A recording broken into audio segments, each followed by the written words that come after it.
I'm leaving Barca at the end of the season. There's no point in staying. Xavi Hernandez. What?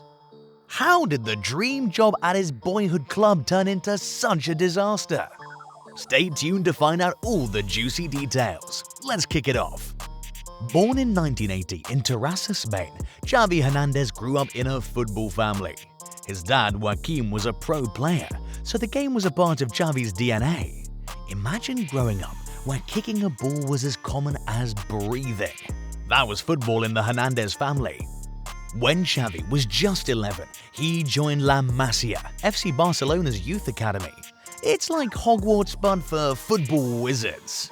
He showed his talent immediately, soaking up all the skills and knowledge from the coaches like a sponge. By the age of 18, he had made his first team debut with Barcelona. Talk about climbing the ladder quickly. Alongside superstars like Messi and Iniesta, he helped the team win not just one or two, but a whole cabinet full of trophies. They even scored a treble in 2009, which is like winning the golden ticket in Charlie and the Chocolate Factory, but for football. After showing football who's boss for years with Barcelona and Spain, Xavi decided at 39 that it was time to hang up his boots and put on a coaching cap. Imagine playing football so well that even the game legends give you a nod. That's Xavi for you, a midfield magician who could make the ball sing and dance to his tune. After a sunny spell in Qatar with Al Sadd, he was ready to swamp the grass for the touchline. Watch out, football managers, Xavi's coming for ya.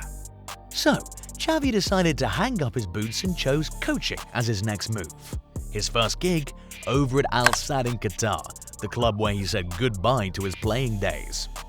It's like he couldn't quite say a full goodbye to them, you know? But hey, this wasn't some high-profile, all-eyes-on-me kind of start.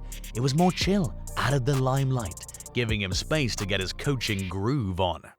At Al Sadd, Xavi wasn't just sitting back and enjoying the sun.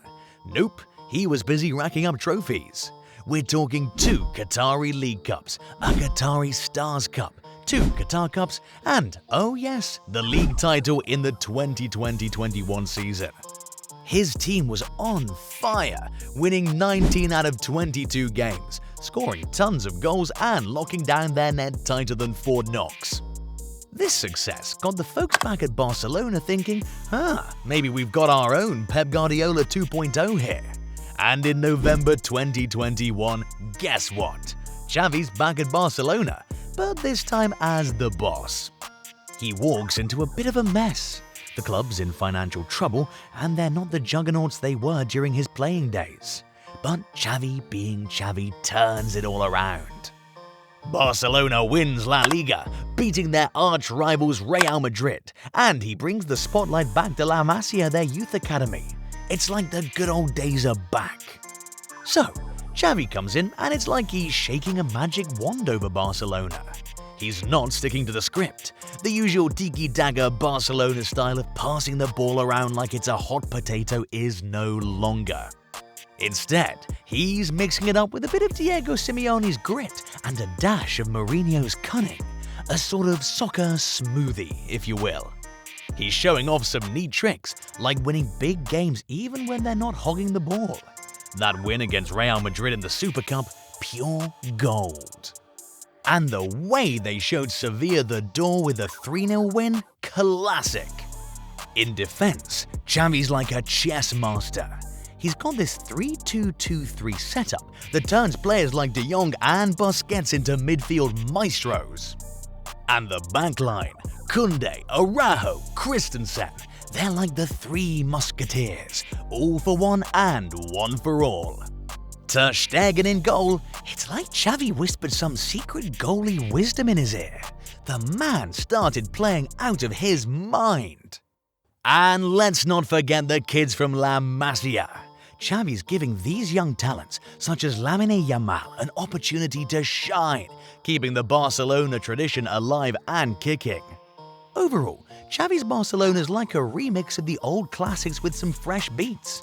It's got a bit of nostalgia, a bit of new age flair, and just enough surprises to keep everyone guessing.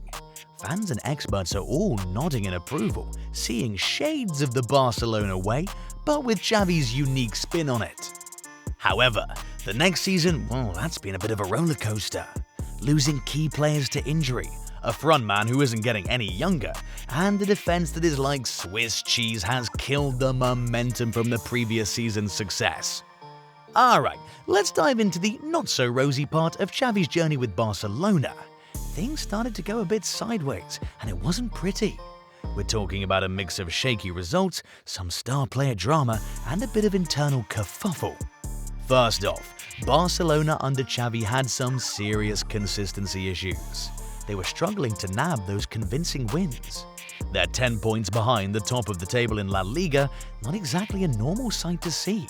Plus, their European adventures weren't exactly smooth sailing either, which made the Copa del Rey kinda like a last-ditch effort to turn things around. Xavi himself was feeling the heat.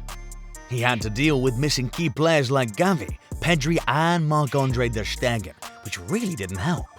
He admitted the team lacked oomph and was not cohesive enough defensively. Not to mention, players weren't playing up to their potential. So it wasn't just bad luck, there were real issues.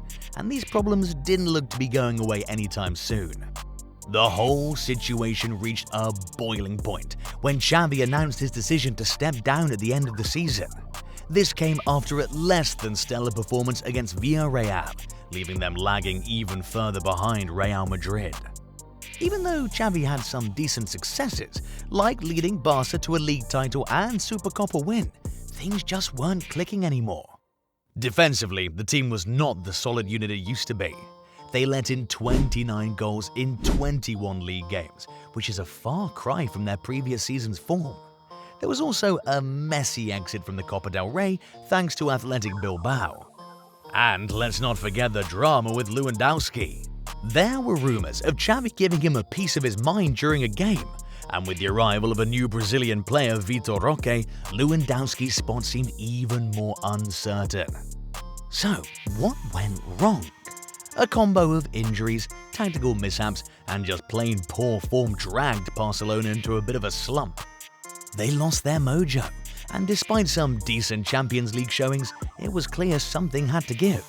Now, with Xavi set to leave, it's anyone's guess who'll take the helm next. So, what's next for Xavi after hanging up his coaching boots at Barcelona? He's got a few roads he could wander down.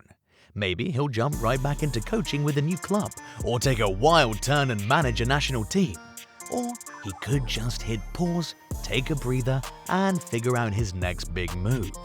There's even a chance he might try something totally different, like being a football pundit, or getting involved in football management at a different level.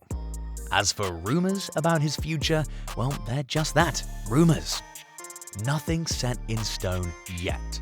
Whatever path Xavi chooses, we're all hoping it's a bright one. He's done some pretty cool stuff in football, and it's exciting to think about what he'll do next. What's your take on Xavi's future? Now it's your turn. If you enjoyed the video, give it a like and comment below on your thoughts. What do you think went wrong during Xavi's managerial stint at Barcelona? Did the expectations weigh too heavy? Or was it a clash of philosophies? Share your opinions. Don't forget to smash that subscribe button, hit the like button, and ring the notification bell. Check out more of our football content here. Until next time, keep your love for the game alive and see ya on the pitch.